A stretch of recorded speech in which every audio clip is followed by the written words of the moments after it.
tu seras la cause, les Américains seront la cause du fait que Dieu n'ait pas pu taper les Français par les Allemands. Au jour du jugement, Dieu va leur demander qui vous a demandé d'intervenir.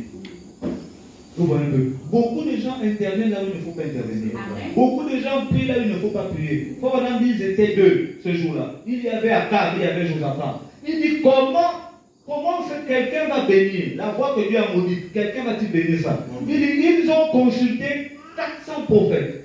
Les 400 prophètes ont parlé exactement comme ce que le diable voulait qu'ils parlent. Josaphat n'était pas d'accord. Parce que Josaphat, comme on a dit, Josaphat était juste. Amen. Mais sauf que le choix qu'il a fait, ça l'a emmené vers le plus grand nombre. Pourquoi? Parce qu'il a suivi le plus grand nombre. Faut madame dit, vous ne devez pas suivre le plus grand nombre. Amen. Amen. Il dit, ne vous est pas demandé de suivre le plus grand nombre.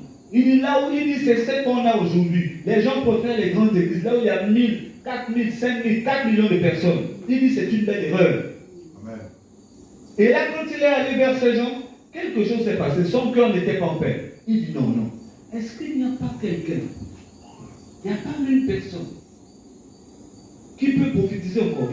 C'est là où Akab lui dit, mais mon frère, on a eu Régis, on a eu Cédric, on a eu Charles, on a eu tel, on a le pasteur, on a le frère de Joseph, on a même les banques et les brochures. Pourquoi tu veux encore Yannick? Pourquoi tu cherches encore quelqu'un qui dise quelque chose de contraire? Et là, vous voyez, quelque chose a attiré l'attention d'Akab. En fait, la semence qui était en lui n'était pas d'accord avec ce qui ne sortait pas de Dieu. Amen. La semence en lui refusait, ça a rejeté automatiquement ce que les 400 ont dit. C'était la